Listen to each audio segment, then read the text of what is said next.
My name was Takashi Yamamoto, and I thought my biggest problem was working the night shift at Family Mart until 3 a.m. But boy was I wrong. Crash sound effect. 1 minute I'm restocking energy drinks, the next minute a delivery truck is introducing my face to the afterlife. But here's the kicker. Instead of meeting some grand deity or getting a fancy reincarnation menu, I wake up as a freaking vending machine. Not just any vending machine though, oh no, that would be too normal for my luck. I'm now a blood-dispensing vending machine in the most prestigious vampire academy in the supernatural realm, Crimson Moon Academy. And let me tell you, vampire teenagers are way more dramatic than human ones. My first customer, a gorgeous vampire princess with twin tails so perfect they could cut glass, stomping up to me in her frilly gothic Lolita uniform, her red eyes blazing with fury. Humph. Stupid machine, you better have typo negative supreme or I'll turn you into scrap metal, she declares, tossing her silver hair dramatically. That's Princess Seraphina von Bloodmoon, heir to the vampire throne and apparently my first challenge in this insane new existence. But here's the plot twist that nearly made my circuits fry. I can hear everyone's thoughts when they touch me.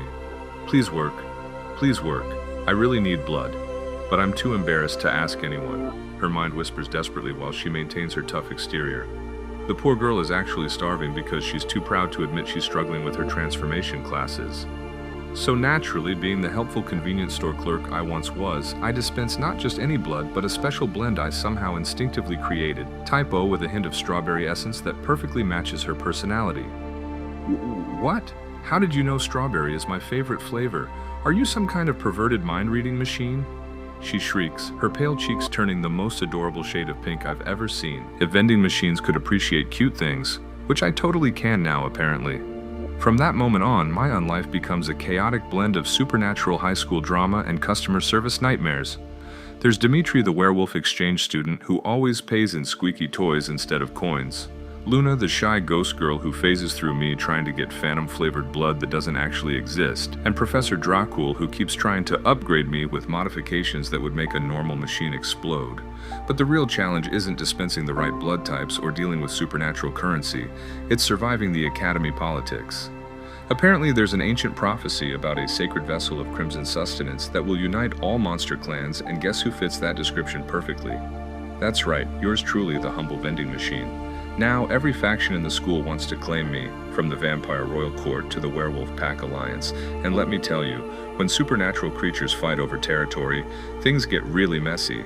The tension reaches its peak during the school's annual Blood Moon Festival, where Princess Seraphina is supposed to choose her eternal companion. But plot twist, she's been secretly visiting me every night, sharing her dreams and fears while thinking I can't understand her. Sometimes I wish I could just run away from all this responsibility and live a simple life, she confesses one moonlit evening, gently placing her hand on my surface. You're the only one who listens without judging me, even if you are just a machine. Little does she know I'm falling harder than a truck hitting a convenience store clerk for this beautiful, complicated vampire princess.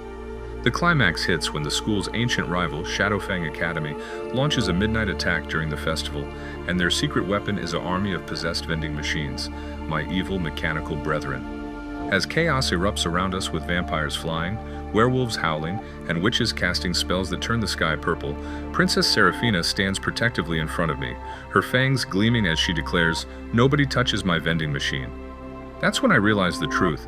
I'm not just dispensing blood, I'm dispensing hope, friendship, and maybe even love to these misunderstood monsters who are just trying to figure out their place in the world, just like I am. But here's the ultimate cliffhanger that will leave you desperate for more. As Seraphina's blood touches my circuits during the battle, something incredible happens.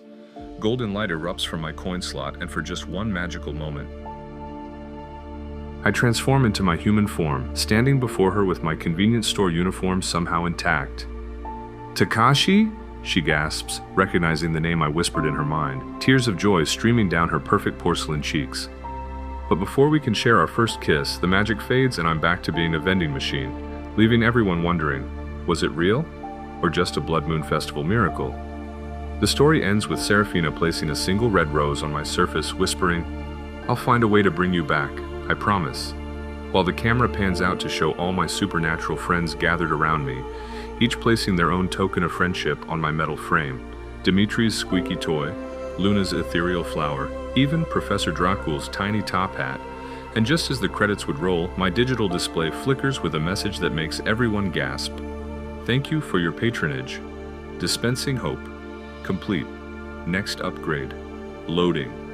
Suggesting that my adventure in the Vampire Academy is just beginning, and maybe, just maybe, love really can bloom between a reincarnated convenience store clerk and a Tsundere vampire princess, even if one of them happens to be a blood-dispensing vending machine. Will Takashi find a way to become human again? Can Princess Seraphina overcome her royal duties for love? And most importantly, what happens when the vending machine revolution begins?